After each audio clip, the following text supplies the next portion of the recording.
नमस्कार, मैं हूं अवंतिका श्रीवास्तव और खास पेशकश आयुष्मान में आपका स्वागत है। और जिस तरह से आप जानते हैं कि हर बार स्वास्थ्य संबंधी समस्याओं पर हम खास जानकारी देते हैं, तो इसी कड़ी में आज हमारे साथ है डॉक्टर विद्यानंद त्रिपाठी, जो कि बंसल हॉस्पिटल में consultant nephrologist and kidney transplant physician है। डॉक्टर विद्यानंद त्रिपाठी, आपका बहुत बहुत स्वागत है बंसल न्यूज़ में। धन्यवाद। चलिए, तो आज हम बात करने वाले हैं किडनी रोग से जुड़ी गलत धारणाओं और किडनी रोग से जुड़ी हकीकत के बारे में। और अगर आपके भी इससे जुड़े कुछ सवाल हैं तो कार्यक्रम के दौरान आप सीधे हमसे जुड़ सकते हैं, सलाह ले सकते हैं। हमारे नंबर लगातार आपकी टीवी स्क्रीन पर फ्लैश हो रहे हैं। चलिए त्रिपाठी जी, हम चर्चा की शुरुआत करेंगे। सबसे पहले जानना चाहूंगी कि किडनी से जुड़े कौन से रोग होते हैं और किस तरह के रोगों को आप समझते हैं काफी ज्यादा गंभीर है। देखिए, किडनी की बीमारी, सभी किडनी की बीमारियां गंभीर नहीं होती। किडनी की मुख्य बीमारियां दो तरह से होती हैं, acute kidney injury and chronic kidney disease. Acute kidney injury का मतलब होता है टेम्परेरी किडनी डिसीज़, मतलब किसी को इन्फेक्शन हुआ, पानी की कमी हुई, कोई दवाइयाँ ऐसी ली जिससे कि किडनी कुछ समय के लिए अपने काम को कम करती है। कई बार ये गंभीर भी हो जाते हैं और एक समय के बाद वापस से किडनी अपना काम पूरी तरह से वापस ले लेती है। इसे टेम्परेरी किडनी डिसीज़ बोलते हैं। एक होता है क्रॉनिक किडनी डिसीज़। इसका मतलब है कि इरिवर्सिबल किडनी डैमेज, जो ऐसा डैमेज है जो कि ठीक नहीं हो सकता, समय के साथ बढ़ता जाएगा। और ऐसे मरीज यूजुअली स्थिर होते हैं, स्टेबल होते हैं, ज़्यादा समस्याएं नहीं होती। बट जैसे जैसे स्टेज बढ़ती है, एक समय आता है जब वो एंड स्टेज किडनी की तरफ जाते हैं, जहाँ किडनी को, व्यक्ति को जीवित रखने के लिए डायलिसिस या गुर्दा प्रत्यारोपण की ज़रूरत पड़ती है। तो ये प्रमुख दो प्रकार हैं किडनी फेलियर के, किडनी डिसीज़ के। बिल्कुल। और किडनी फेलियर की जब हम बात करते हैं तो इस बारे में आपसे विस्तार से समझना चाहेंगे कि क्या किडनी फेलियर में एक ही किडनी पर असर पड़ता है या व्यक्ति की दोनों किडनियां भी खराब हो सकती हैं एक साथ? देखिए, ये बहुत अच्छा सवाल है, क्योंकि लोगों में गलत धारणा है कि मेरी एक किडनी खराब है, दोनों खराब है। जब भी कोई व्यक्ति डायलिसिस पे है और वो आके हमसे पूछता है कि सर मेरी एक किडनी ही खराब है, तो ये माने कि अगर किसी की एक किडनी खराब है और दूसरी नॉर्मल वर्किंग है, तो भी उसके किडनी के यूरिया क्रिएटिनिन की मात्रा शरीर में नॉर्मल होगी। दूसरी किडनी भी पूरी तरह से ज़िंदगी चला सकती है। हम प्रत्यारोपण की बात करते हैं, वहाँ डोनर अपनी एक किडनी मरीज को देता है और दोनों एक नॉर्मल ज़िंदगी जीते हैं। तो एक किडनी फेल होने को किडनी की बीमारी है ऐसा नहीं बोला जा सकता। तो कोई व्यक्ति अगर डायलिसिस में है जिसका क्रिएटिनिन यूरिया का मात्रा बढ़ा हुआ है, इसका मतलब है कि दोनों ही किडनियों में असर है। और सामान्यतः किडनी की जो क्रॉनिक किडनी डिसीज़ की वजह होती हैं, जैसे डायबिटीज़ है, बीपी है, ड्रग्स वाले हैं जो कि दवाइयों की वजह से किडनी खराब हुई है, ऑटो इम्यून डिसीज़ है, ग्लोमेरुलोनेफ्राइटिस है, ये दोनों गुर्दों को एक साथ असर करते हैं। यही कारण है कि एक साथ दोनों किडनी की खराबी एक ही स्थिति में दोनों में होती हैं। कुछ ही बीमारी हैं जिनमें एक ही किडनी में असर है, जैसे आपको स्टोन की बीमारी है, आपकी एक किडनी में स्टोन फंसा हुआ है और किडनी का रास्ता रुक गया जी। तब भी ऐसे ज़्यादातर मरीजों में उनके खून में यूरिया और क्रिएटिनिन की मात्रा सामान्य होती है, क्योंकि दूसरी किडनी को चला रहा होता है। तो बिल्कुल ऐसा नहीं है कि एक ही किडनी खराब है। अगर आपकी किडनी में डैमेज ब्लड टेस्ट में दिख रहा है, इसका मतलब है कि दोनों किडनी डैमेज्ड है। बिल्कुल, यानी कि ऐसा भी संभावना है कि आगे जाकर दोनों ही किडनी पर किसी भी रोग का असर पड़ सकता है। बिल्कुल। अगर लक्षण की हम विस्तार से बात करें तो लक्षणों में अगर किसी भी व्यक्ति को किडनी से जुड़ा कोई रोग है और अगर उसके शरीर के किसी हिस्से में सूजन आती है, तो क्या ये किडनी फेलियर का संकेत मान सकते हैं इसको? देखिए, इसको मैं दूसरे तरीके से लूँगा कि क्या सिर्फ सूजन आना मतलब किडनी डिसीज़? हम गलत धारणाओं की बात कर रहे हैं। तो लोगों में गलत धारणा है कि मेरे शरीर में सूजन आया मतलब मेरी किडनी खराब है, या मेरी किडनी खराब है तो सूजन आएगा। तो ऐसा नहीं है। सूजन आने के बहुत से कारण होते हैं। किडनी में भी बहुत से कारण होते हैं। एक होते हैं नेफ्रोटिक सिंड्रोम, जो हम कई बार उसकी बात कर चुके हैं। आपकी किडनी की छन्नियों से प्रोटीन का लीकेज होता है, जिससे आपकी आंखों के चारों तरफ, पेट में या शरीर में सूजन आने लग जाता है। वो बिल्कुल एक अलग तरह की बीमारी है, जिसमें आपका यूरिया क्रिएटिनिन नॉर्मल रहता है। वो बीमारी दवाई के द्वारा प्रोटीन के लीकेज को रोका जा सकता है। उसमें डायलिसिस या ट्रांसप्लांट जैसी चीज़ों की ज़रूरत नहीं पड़ती। और दूसरी तरह जो किडनी फेलियर के पेशेंट है, जैसे डायबिटीज़ है, किडनी खराब हुआ और एक समय के बाद शरीर में सूजन आने लग जाता है, तो इसका मतलब है कि उनकी किडनी खराब है। लेकिन सभी सूजन किडनी बीमारी की वजह से नहीं होते। बहुत से कारण होते हैं। आपकी हार्ट की बीमारी से सूजन आ सकता है, आपकी लीवर फेलियर से सूजन आ सकता है, आपके थायराइड की बीमारी से सूजन आ जाता है, आपकी बहुत सी लिम्फेटिक नसों की बीमारी, वेन्स में क्लॉटिंग से सूजन आ सकता है। तो अगर आपके शरीर में सूजन है तो ये आप डॉक्टर को दिखाएं, फिजिशियन को दिखाएं। वो आपके लक्षणों को देख के समझ पाएंगे कि ये बीमारी किस वजह से है। उनको जो भी टेस्ट की ज़रूरत पड़ती है उस बेस पे। तो सभी सूजन किडनी खराबी की वजह से नहीं होते। बिल्कुल। और अगर हम किडनी खराबी या फिर किडनी से जुड़े किसी और रोग की बात करें तो किन लक्षणों को आप मानते हैं कि ये दिखने के बाद आपको कंफर्म हो जाएगा कि किडनी से जुड़ी बीमारी है और स्पेशलिस्ट को दिखाने की जरूरत है? जी, तो सबसे पहले तो अगर आपकी सूजन के साथ साथ आपकी पेशाब में समस्याएं हैं, जैसे नेफ्रोटिक सिंड्रोम मैंने कहा, उसमें फ्रोथी यूरिन है, आपके पेशाब में झाग बहुत ज़्यादा आ रहा है, आपकी पेशाब की मात्रा बहुत कम हो गई है ना, साथ में दूसरी किडनी की बीमारियों के लक्षण हैं, जैसे भूख नहीं लगना, उल्टी का बार बार होना, खून की कमी होना, ये सभी लक्षण किडनी फेलियर के लक्षण होते हैं। तो अगर ये सभी लक्षण किसी व्यक्ति में एक साथ है तो आप ये अंदाज़ा लगा सकते हैं कि इसको किडनी खराबी हो सकती है।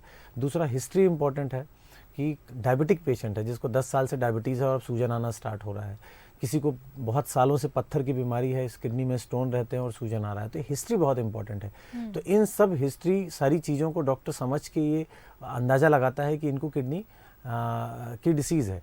और इसका टेस्ट बहुत सिंपल होता है, सिर्फ आप एक क्रिएटिनिन करके और यूरिन का टेस्ट करके पता कर सकते हैं कि सूजन की वजह किडनी की बीमारी है। तो लक्षणों से आप एक अंदाज़ा लगाते हैं, आप पुराना इतिहास, पुरानी हिस्ट्री, परिवार का किडनी की खराबी की हिस्ट्री, इन सब के बेस पे आप पहले ये सोचते हैं कि बीमारी हो सकती है नहीं, और टेस्ट के द्वारा उसको कंफर्म करते हैं। साथ ही डॉक्टर त्रिपाठी, कई बार कहा जाता है कि अगर किडनी में स्टोन है तो अगर आप पानी पीते हैं तो इजीली वो स्टोन निकल सकता है।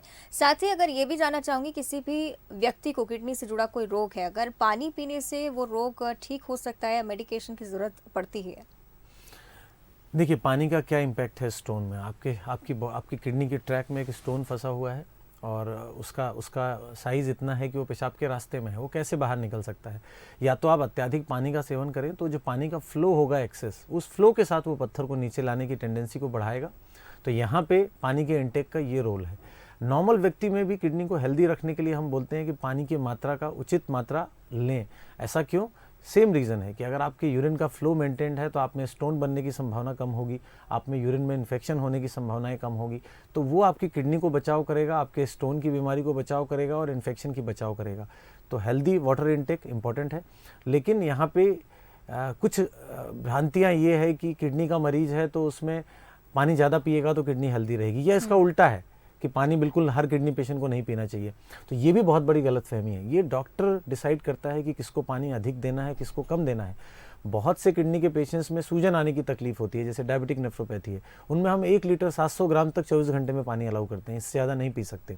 और बहुत से टाइप की ऐसी बीमारियां हैं जिनमें सूजन नहीं है, व्यक्ति को पेशाब नॉर्मल आ रहा है और वहाँ बोला जाता है कि आप ज़्यादा से ज़्यादा पानी का सेवन करें। इसी तरह अगर आपकी किडनी खराब नहीं है तो किडनी को हेल्दी रखने के लिए आप पानी का इंटेक बढ़ाते हैं। पर आपकी किडनी खराब है तो वो डिपेंड करता है आपकी कंडीशन कैसी है, आपको यूरिन कितना आ रहा है, आप में सूजन है या नहीं है, इस बेस पे हम डिसाइड करते हैं। तो इस तरह की भ्रांतियां भी लोगों में है पानी के मामले में कि सभी को खूब पानी देना ही है या पानी नहीं देना है, किडनी खराबी है। दोनों ही स्थितियाँ आपके लिए खतरनाक हो सकती हैं। बिल्कुल, यानी कि डॉक्टर से कंसल्ट करके ही करने के बाद फैसला करें। बिल्कुल। और ये भी मैं आपसे जानना चाहूँगी, कुछ देर पहले आपने जिक्र किया कुछ लक्षणों का। अगर कोई व्यक्ति नहीं समझ पा रहा है कि उसे किडनी की समस्या है या समझता है कि मैं स्वस्थ हूँ और मेडिकेशन की ज़रूरत नहीं है, तब क्या ये कह सकते हैं कि बिल्कुल वो इंसान समझ रहा है कि अपने अंदर उसे कोई खराबी नहीं है और डॉक्टर से कंसल्ट करने की ज़रूरत नहीं है? ये एक बड़ी समस्या है। इसका वजह ये है, मैं किडनी से रिलेटेड जितने भी टॉपिक्स में हम डिस्कस करते हैं, ज़्यादातर समय मैं बताता हूँ कि किडनी के साथ सबसे बड़ी दिक्कत है कि इसमें लक्षण नहीं होते।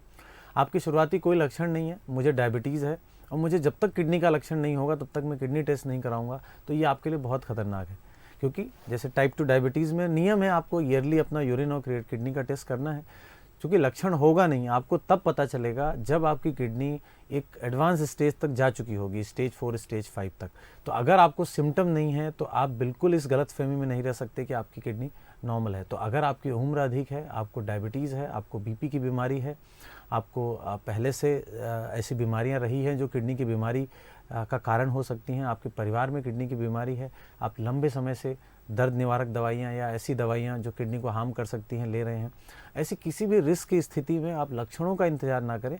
एक रूटीन टेस्ट होता है, रूटीन किडनी टेस्ट होते हैं, या अपने डॉक्टर फिजिशियन को बताएं कि मेरे को ये बीमारी है और मुझे किडनी टेस्ट करना है, और टेस्ट करें। सिर्फ लक्षण पे डिपेंडेंट ना रहें, वो आपके लिए घातक हो सकता है। साथ ही डॉक्टर त्रिपाठी, कई बार देखा जाता है लोग लापरवाह हो जाते हैं। यदि ऐसा कोई व्यक्ति जिसके किडनी से रोग से जुड़ी कोई बीमारी पहले हुई हो लेकिन ठीक हो गई हो और आगे जाकर वो इस तरह से लापरवाही बरते कि मेडिकेशन की जरूरत नहीं है, मैं पूरी तरह से स्वस्थ हूँ, कितना बड़ा नुकसान ये साबित हो सकता है आगे जाकर? इस पे भी देखिए, एक तो है क्रॉनिक किडनी डिसीज़, हमने शुरुआती दौर पे ही बात की। क्रॉनिक किडनी डिसीज़ का मतलब है कि ये किडनी कभी ठीक नहीं हो सकती। कई बार आपको क्रॉनिक किडनी डिसीज़ है, आपको कोई संक्रमण हुआ, आपका क्रिएटिनिन थोड़ा कम हो गया, व्यक्ति को लगता है मेरी किडनी ठीक हो चुकी है और वो टेस्टिंग से दूर हो जाता है। जबकि उसे ये सच्चाई पता होना चाहिए कि अगर डॉक्टर ने इसे क्रॉनिक किडनी डिसीज़ नाम दिया है तो ये ठीक नहीं हो सकती।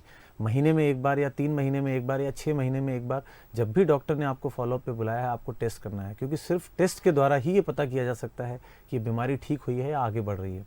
दूसरा, आजकल तो इवन एक्यूट किडनी इंजरी, जो टेम्परेरी किडनी फेलियर हैं, जो पूरी तरह से ठीक हो जाती हैं, उनमें भी रिकमेंडेशंस हैं कि उनको भी 6 मंथली या 1 ईयरली आप फॉलो करें, क्योंकि डेटा ये बोलता है, लिटरेचर ये बोलता है कि इवन टेम्परेरी डिसीज़ भी आपको एक बार हुई है और वो ठीक हो चुकी है, तब भी ऐसे लोगों में भविष्य में किडनी खराब होने की या क्रॉनिक किडनी डिसीज होने की संभावना नॉर्मल व्यक्ति से अधिक होती है। इसलिए ये भी एक गलत भ्रांति है कि अगर आपका क्रिएटिनिन कम आ गया है तो अब आपको टेस्ट की जरूरत नहीं है। अगर आप किडनी पेशेंट रहे हैं तो बिना डॉक्टरी सलाह के अपना टेस्ट या अपना फॉलोअप ना छोड़ें। क्रिएटिनिन का आप जिक्र कर रहे हैं, जानना चाहूँगी विस्तार से क्रिएटिनिन क्या होता है, क्या रोल होता है, और अगर क्रिएटिनिन की मात्रा ठीक होती है तब क्या उपचार की ज़रूरत नहीं पड़ती है? देखिए, क्रिएटिनिन और यूरिया दो ये बहुत ही ऐसे नाम हैं जो करीब हर व्यक्ति जानता है। ये कुछ ऐसे टॉक्सिन्स हैं, इंपॉर्टेंट टॉक्सिन्स हैं, जो कि सामान्य रूप से हमारे दोनों किरदे इन्हें यूरिन के माध्यम से शरीर से बाहर निकालते हैं। इस तरीके से बहुत से टॉक्सिन्स हैं जो किडनी से निकलते हैं, लेकिन ब्लड टेस्ट के द्वारा मुख्य रूप से इन्हीं 2 टेस्ट से हम किडनी की बीमारी पता करते हैं। तो जब भी आपके गुर्दों के काम में कमी आती है तब ब्लड में इनकी मात्रा बढ़ जाएगी, क्योंकि वो यूरिन से निकल नहीं पा रहे हैं। तो इनकी मात्रा के बेस पे ही हम किडनी डिसीज़ की स्टेज को पता करते हैं, ये पता करते हैं कि बीमारी किस गति से बढ़ रही है, पेशेंट में क्या रिस्क है। तो ये क्रिएटिनिन का इंपॉर्टेंस है। अब आप बोल रहे हैं क्रिएटिनिन अगर नॉर्मल है तो इसका क्या मतलब है?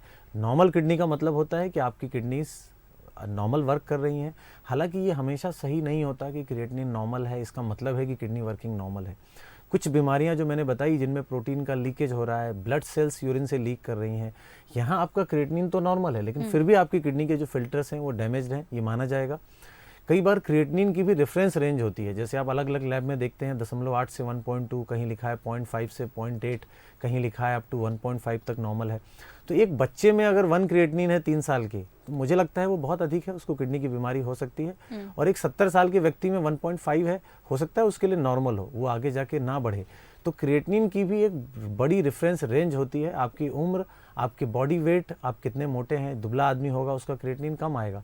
तो इस बेस पे डिपेंड करता है कि आपकी किडनी का फंक्शन क्या है। तो सिर्फ आइसोलेटेड क्रिएटिनिन की वैल्यू के बेस पे नॉर्मल बोलना या एबनॉर्मल बोलना सही नहीं है, उसका भी निर्धारण डॉक्टर पे छोड़ना चाहिए। बिल्कुल, यानी कि पर्सन टू पर्सन डिफर करता है। सीरम क्रिएटिनिन कुछ अलग होता है या सेम चीज़ है? सेम चीज़ है। सीरम का यहाँ मतलब हुआ, सीरम मीन्स जो ब्लड का एक पार्ट होता है। ब्लड में से आपने जब भी आप ब्लड टेस्ट देते हैं 2 तरह से सैंपल जाता है, एक सीबीसी टेस्ट करते हैं, बायोकेमिस्ट्री में आप सीरम को और सेल्स को अलग कर लेते हैं, तो जो व्हाइट वाला पोर्शन होता है उसको सीरम बोलते हैं। तो वो टेस्ट का नाम है सीरम क्रिएटिनिन, सेम है दोनों। बिल्कुल। साथ ही डायलिसिस के बारे में भी मैं जानना चाहूँगी, अगर कोई व्यक्ति एक बार डायलिसिस करा लेता है तो आगे जाकर क्या उसे बार बार टेस्टिंग की या डायलिसिस की ज़रूरत पड़ती है? ये भी एक भ्रांति है। इसमें भी हम फिर से उसी में आएंगे, एक्यूट किडनी इंजरी या क्रॉनिक किडनी डिसीज़। अगर आपको क्रॉनिक किडनी डिसीज़ हुई है और आप एंड स्टेज में हैं, यानी धीरे धीरे बढ़कर क्रिएटिनिन एंड स्टेज में आया, आपका क्रिएटिनिन 8 है, 9 है, 10 है, जो कि पिछले 4 साल से धीमी गति से बढ़ रहा है, यहाँ डॉक्टर आपको मेंटेनेंस हीमोडायलिसिस में रखेगा। मतलब आपकी स्टार्ट होगी, पूरी लाइफ चलेगी, जब तक कि आपका गुर्दा प्रत्यारोपण नहीं हो जाता, जब तक कि आप नई किडनी नहीं लगा लेते। लेकिन यहीं पे अगर एक व्यक्ति है जिसकी किडनी 4 दिन पहले तक नॉर्मल थी, अभी सडन उसे बुखार हुआ, इन्फेक्शन हुआ, मलेरिया हुआ, यूटीआई हुआ और उसकी वजह से उसकी किडनी खराब हो गई और वो डायलिसिस पे आ गया, उसकी डायलिसिस बहुत अधिक चांस है कि बंद हो जाएगी। करीब करीब 95% से ज़्यादा संभावना है कि कुछ दिन में बंद हो जाएगी। तो ये भी बीमारी पे डिपेंड करता है कि आपकी बीमारी परमानेंट है या टेम्परेरी है। टेम्परेरी है तो डायलिसिस बंद हो जाएगा, परमानेंट होगा तो नहीं होगा। अब ज़्यादातर लोग एंड स्टेज में डॉक्टर के पास जाते हैं, वहाँ डायलिसिस चालू होता है और हमेशा चलता है। इसलिए गलत भ्रांति बन चुकी है कि मैं एक बार कराऊंगा तो हमेशा होगा, और इससे बचने के लिए लोग समय पे डायलिसिस नहीं लेते और वो ये उनकी जान का खतरा बन जाता है। तो यहाँ पे लोगों को मैं ये क्लियर करना चाहूँगा कि अगर डायलिसिस बंद होगा या नहीं होगा ये आपकी बीमारी पे डिपेंड करता है। अगर आपको डॉक्टर सलाह दे रहे हैं कि आज आपको डायलिसिस की ज़रूरत है, तो हो सकता है वो आपकी लाइफ सेविंग प्रोसीजर हो, आपकी जान बचाने का इकलौता जरिया हो। कई बार ये भी मिथ देखी गई है डॉक्टर त्रिपाठी कि जिस तरह से किडनी फेलियर का काफ़ी गंभीर रोग माना जाता है, कई लोग सोच लेते हैं कि अब इससे उभर पाना मुश्किल है, आगे जाकर लगातार मेडिकेशन चलता रहेगा। क्या ये बात सच है कि ये बात भी सही नहीं है। ये तो सही है कि अगर आपकी किडनी परमानेंट खराब हो चुकी है, आपके लिए समस्या तो है। अगर आप एक लेवल तक आपको रेगुलर दवाई खाना पड़ेगा और जब आप एंड स्टेज में जाओगे तो आपको डायलिसिस करना पड़ेगा। लेकिन यहाँ नेगेटिव सोचने की ज़रूरत इसलिए नहीं होती कि किडनी की मॉडर्न साइंस में ऐसे लोगों को भी एक नॉर्मल क्वालिटी ऑफ लाइफ देने के लिए बहुत से उपचार हैं, बहुत से तरीके हैं। तो पहले तो एक लंबे समय तक, जैसे आज आपका क्रिएटिनिन 1.5 है, अर्ली सीकेडी है, किडनी डिसीज स्टार्ट हुई है, हो सकता है 5 से 8 साल, 10 साल, 7 साल आपकी किडनी वैसे भी दवाइयों के सहारे अच्छे से चल सके। उसके बाद जब आप एंड स्टेज में जाएंगे तब आपके पास विकल्प हैं। आप डायलिसिस के द्वारा एक अच्छी लाइफ जी सकते हैं, या आप गुर्दा प्रत्यारोपण पे जाके बिल्कुल नॉर्मल की तरह ज़िंदगी जी सकते हैं। अगर आपके परिवार में मैच डोनर मिलता है तो आप ट्रांसप्लांट कर सकते हैं। तो जिन लोगों की किडनी ख़राब है, ये उनके जीवन का अंत नहीं है। उन्हें ये नहीं सोचना है कि अब ज़िंदगी में कुछ बचा नहीं है। उनके लिए सारे ट्रीटमेंट हैं। आपको डॉक्टर से, नेफ्रोलॉजिस्ट से मिलें और जो भी उनकी सलाह है उसके हिसाब से रेगुलर चलते रहें। ये मुमकिन है और इसकी संभावना बहुत अधिक है कि आप एक लंबे समय तक एक स्वस्थ हेल्दी जीवन जिएंगे। चलिए, इसी बीच एक कॉलर सरोज हमारे साथ पिपरिया से बने हुए हैं। अपना सवाल पूछिए। सर नमस्कार। नमस्कार। सर मैं अपने बच्चे के बारे में जानना चाहती हूँ। उसकी एज है 32 जी। और सर उसको थकान हो जाती है, सिर दर्द होता है और सर उसकी प्लेटलेट्स कम बताई थी डॉक्टर्स ने। अभी कहा था कि 1,49,000 कुछ है। तो सर उसको हमने पपीते का जूस भी दिया और पपीता भी खिलाया और सर जैसे भी मतलब पालक वगैरह सब कुछ दे रहे। सर उसको थकान बहुत जल्दी होती है क्योंकि वो कंप्यूटर पे काम करता है। और सर उसको सिर दर्द बहुत ज्यादा परेशान होता है। उसका सिर इतना तेज दुखता है कि वो उल्टी होने लगती, खाना नहीं खा पाता ढंग से और बहुत परेशानी हो जाती है। सर उसकी एज 32 है। देखिए, आपके सारे लक्षण मैंने सुने। तो जैसा मैंने पहले बताया था कि हर लक्षण के बेस पे आप कोई एक बीमारी नहीं सोच सकते। आपका लक्षण में बुखार बताया, आपने प्लेटलेट कम है। हालांकि प्लेटलेट की जो रेंज आप बता रहे हैं वो पूरी तरह से नॉर्मल है। 149 प्लेटलेट नॉर्मल होते हैं। पपीते का जूस और इन सब की आपको ज़रूरत नहीं है। उसको सर दर्द हो रहा है, वो कमज़ोर है, तो ये बहुत सी बीमारियों में हो सकता है। शायद मैं गिनने जाऊँ तो हज़ारों बीमारियाँ होंगी जिनके ये लक्षण होते हैं। तो आपको डॉक्टर को मिलना है, अपने बेसिक टेस्ट करने हैं। मैंने बताया अगर किडनी की बीमारी में भी ऐसा हो सकता है, क्योंकि ज़्यादातर किडनी के मरीजों में बीपी हाई होता है जिसकी वजह से सर दर्द होता है, खून की कमी होती है जिससे कमजोरी होती है। तो आपके लक्षण किडनी के भी हो सकते हैं, लेकिन इस तरीके की बहुत सी सामान्य बीमारियां होती हैं जिनमें ऐसा होता है। जैसे खून की कमी है किसी को, तो आप पहले जनरल फिजिशियन को दिखा के अपने बेसिक टेस्ट करें। वो आपको गाइड करेंगे कि अगर आपकी किडनी में समस्या है, कुछ है, तो वो आपको आगे रेफर करेंगे। चलिए, आशा करते हैं कि सरोज जी को जवाब मिल गया होगा और आगे बढ़ाएंगे चर्चा को। अब किडनी ट्रांसप्लांट पर आपसे जानकारी लेना चाहूँगी। क्या किडनी ट्रांसप्लांट जेंडर पर बेस्ड है या क्या एक मेल एक फीमेल को किडनी दे सकता है या वाइस वर्सा? बिल्कुल दे सकता है। मेल फीमेल को दे सकता है, फीमेल मेल को दे सकती है। इसमें किसी भी तरीके से डोनर के मेल या फेल होने का कोई संबंध नहीं है। हाँ, ये ट्रेंड की बात है कि हमारी कंट्री में अगर हम रेसिपिएंट डोनर, जैसे हम एक बड़े लेवल पे ट्रांसप्लांट सेंटर है हमारा, बहुत ज़्यादा ट्रांसप्लांट्स करते हैं, तो बीच बीच में हमारे अपने डेटा चाहे गवर्नमेंट को देना हो या कई बार न्यूज़पेपर्स मीडिया के थ्रू हमें आता है कि हम अपना डेटा दें। तो अपना डेटा देख के हम भी सरप्राइज्ड होते हैं कि उसमें से रेसिपिएंट 70 to 80% जो प्राप्त करता है रेसिपिएंट है वो मेल होते हैं और देने वाली ज़्यादातर फीमेल होती हैं। तो ये तो हमारा सामाजिक सिस्टम ऐसा है हमारे देश का कि जहाँ पुरुषों में अगर बीमारी होती है तो महिलाएं बहुत जल्दी सामने आ जाती हैं कि मुझे किडनी देना है। वो माँ हो सकती है, बहन हो सकती है, बेटी हो सकती है। और अगर महिला को किडनी खराब है तो संभावनाएं कम हो जाती है कि उसके ट्रांसप्लांट के लिए परिवार तैयार होगा। तो ये एक तरीके से ये डेटा बड़ा चौंकाने वाला है, लेकिन मेडिकल साइंस के हिसाब से, चिकित्सकीय ओपिनियन के हिसाब से किसी भी तरीके से कोई डिफरेंस नहीं है। कोई भी किसी को किडनी दे सकता है, कोई भी रेसिपिएंट हो सकता है और कोई भी डोनर हो सकता है। बिल्कुल। और किडनी ट्रांसप्लांट के बाद क्या कुछ कॉम्प्लिकेशंस आ सकते हैं, इस बारे में भी जानना चाहूँगी। क्या रूटीन में थोड़ा सा बदलाव कहीं ना कहीं देखने को मिलता है? बिल्कुल मिलता है। अगर आपकी किडनी फेल है तो आप डायलिसिस पे हैं, आपकी ज़िंदगी में बहुत सारी प्रॉब्लम्स हैं, बहुत से रेस्ट्रिक्शंस हैं, आपको खाने पीने के रेस्ट्रिक्शन हैं, आपको रेगुलर अस्पताल जाना है। तो अगर हम इससे तुलना करें तो ट्रांसप्लांट आपको एक नॉर्मल की तरह ज़िंदगी दे रहा है। आपका क्रिएटिनिन फिर से नॉर्मल हो, अगर सक्सेसफुल ट्रांसप्लांट है तो आप सब कुछ खा सकते हैं, सब कुछ पी सकते हैं। स्टार्टिंग के 3 से 6 महीना फ्रिक्वेंट हॉस्पिटल जाना पड़ता है, 1 साल के बाद करीब करीब 3 महीना में एक बार जाना पड़ता है। तो पूरी तरीके से आपकी ज़िंदगी एक नॉर्मल व्यक्ति की तरह है। लेकिन यहाँ पर भी कुछ चीज़ें और हैं, जैसे कि 3 तरह की दवाइयाँ होती हैं जिन्हें हम इम्यूनोसप्रेशन बोलते हैं, टेक्रोलिमस, माइक्रोफिनोलेट एंड स्टेरॉइड। इस तरह की और भी दवाइयाँ होती हैं। तो ये दवाइयाँ आपको लाइफ टाइम लेना होता है। आप दवाइयाँ बंद करेंगे, किडनी में रिजेक्शन हो जाएगा क्योंकि वो किसी और की किडनी है। दूसरा, चूँकि आप इम्यूनिटी कम करने की दवाइयों पर हैं, तो ऐसी स्थिति में आप में संक्रमण की संभावना थोड़ी अधिक होगी। तो आपको साफ़ सफाई रखना है, आप बाहर का खाना अवॉइड करें जहाँ हाइजीनिक नहीं है। तो इन सब प्रिकॉशंस की दवाई तब भी ज़रूरत तब भी रखनी होती है। बड़े संक्रमण होने की संभावना होती है अगर ध्यान ना रखा जाए तो। दवाइयों के अपने आप में साइड इफ़ेक्ट होते हैं और हर किडनी की लाइफ अनलिमिटेड नहीं होती। एवरेज आप 14 साल 18 साल बोलें, कुछ लोगों की 30 साल चलती है, कुछ की जी। पहले साल ख़राब होती है। तो ये सब कुछ चीज़ें हैं जो ट्रांसप्लांट होने के बाद भी जिसका ध्यान रखना पड़ता है। चलिए, इसी बीच एक कॉलर गुरुदेव हमारे साथ दंतेवाड़ा से बने हुए हैं। गुरुदेव जी, अपना सवाल पूछिए। सर मैं ये बोल रहा था सर, थोड़ा हेलो। हाँ जी गुरुदेव जी, बताइए, मैं सुन रहा हूँ। हाँ सर, मैं ये बोल रहा था 2017 में मुझे डेंगू और हेपेटाइटिस हो गया था। जी जी। तो सर मैं वहाँ भर्ती हुआ था रायपुर में अस्पताल में। तो सर मेरी जो क्रिएटिनिन की जो लेवल था सर, वो धीरे धीरे बढ़ते बढ़ते कम से कम 11.7 हो गया था आसपास। तो उसके बाद से मैं डायलिसिस 20 बार हुआ होगा सर।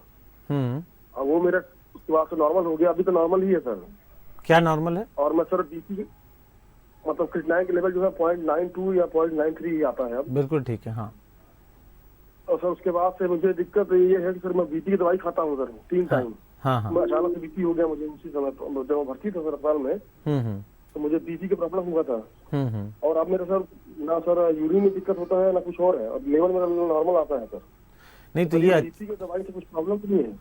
बिल्कुल भी नहीं है। मैं थोड़ी देर पहले यही डिस्कस ही कर रहा था, आपने उसकी कहानी पूरी बता दी कि आपको एक्यूट किडनी इंजरी हुई थी, टेम्परेरी किडनी फेलियर थी, आप डायलिसिस में गए, डायलिसिस बंद हो गया, आज आपका क्रिएटिनिन नॉर्मल है। पर चूंकि आपको ब्लड प्रेशर का हिस्ट्री रहा है, आपको किडनी पहले ख़राब हुआ है, तो फ्यूचर में आपको किडनी डिसीज़ होने की संभावना कुछ अधिक होती है नॉर्मल व्यक्ति से।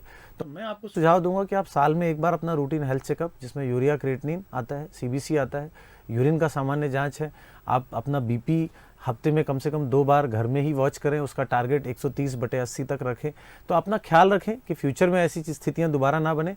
पर अभी तो बहुत अच्छी बात है कि आप एक बड़ी बीमारी से निकलें, या डायलिसिस में थे और पूरी तरह से आपकी किडनी ठीक है अभी।